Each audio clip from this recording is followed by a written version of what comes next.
सो normally LFT एक group of test है जिसके अंदर हम बिलिरुबिन कराते हैं। So serum bilirubin total, direct and indirect. उसके कुछ एंजाइम्स होते हैं लिवर के, SGOT, PT, ALP, और total protein, albumin globulin. GGTP भी एक एंजाइम है जो अल्कोहलिक लिवर डिजीज में बढ़ जाता है। सो ये कुछ 5-6 टेस्ट ऐसे हैं जो डॉक्टर आपसे कराता है। मोस्ट इम्पॉर्टेंट चीज़ जो याद रखने के लिए होती है, आपको जब लिवर फंक्शन टेस्ट के लिए सैंपल देना है तो कम से कम 8 से 12 घंटे फास्टिंग होना ज़रूरी होता है। अदरवाइज़ आपके एंजाइम्स रेज जाते हैं और फिर टेस्ट का डॉक्टर समझ नहीं पाएगा कि टेस्ट में क्या इशू है। लिवर फंक्शन टेस्ट तो एक बेसिक टेस्ट हो गया। अब इसके आगे ये हमें देखना है कि ये इन्फेक्टिव रीज़न क्या हो सकता है, जिसको हम जॉन्डिस बोलते हैं या हेपेटाइटिस बोलते हैं। उसके लिए हमारे पास कई सारे और टेस्ट होते हैं, लाइक HbSAg, HCV।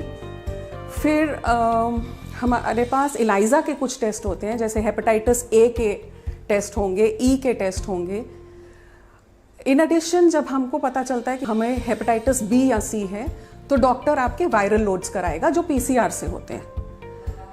जैसे जो नॉन इन्फेक्टिव डिजीजेज हैं उनका LFT तो आपको कराना ही होता है। उसके अलावा आप ब्लड से PT INR वैल्यू भी कराते हैं और आपको एक फाइब्रो स्कैन कराना पड़ता है जो डिफाइन करता है कि आपको कितना डैमेज हो चुका है लिवर का। एक बहुत फन फैक्ट है कि लिवर का एक छोटा सा टुकड़ा भी इनफ होता है बॉडी को रन करने के लिए। इसीलिए ट्रांसप्लांटेशन में डिस्पाइट द फैक्ट दैट हमारे पास एक लिवर है, हम उस लिवर के टुकड़े को ही ट्रांसप्लांट कर लेते हैं दूसरे में, और वो टुकड़ा अपने ग्रो कर जाता है दूसरी बॉडी में। सो इसलिए काफ़ी हद तक डैमेज होने के बावजूद लिवर काम करता रहता है। जो आपसे हम ब्लड लेते हैं, फास्टिंग ब्लड सुबह, वो सैंपल हम ले जाके पहले सेंट्रीफ्यूज करते हैं। उसका सेल का हिस्सा और पानी का हिस्सा जो है, जिसको प्लाज्मा बोलते हैं, अलग करते हैं। प्लाज्मा या सीरम जो है वो एक ऑटोमेटेड बायोकेमिस्ट्री एनालाइजर जो स्पेक्ट्रोफोटोमेट्री के मेथड पे काम करता है।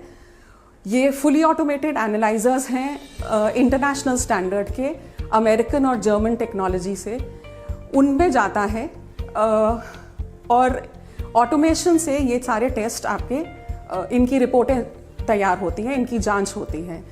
हर इंस्ट्रूमेंट के कंट्रोल डेली लगते हैं और टेक्नीशियंस और डॉक्टर्स जो हैं इन रिपोर्टों को एनालाइज करके, इंटरप्रेट करके फिर रिलीज करते हैं आपके लिए रिपोर्ट्स।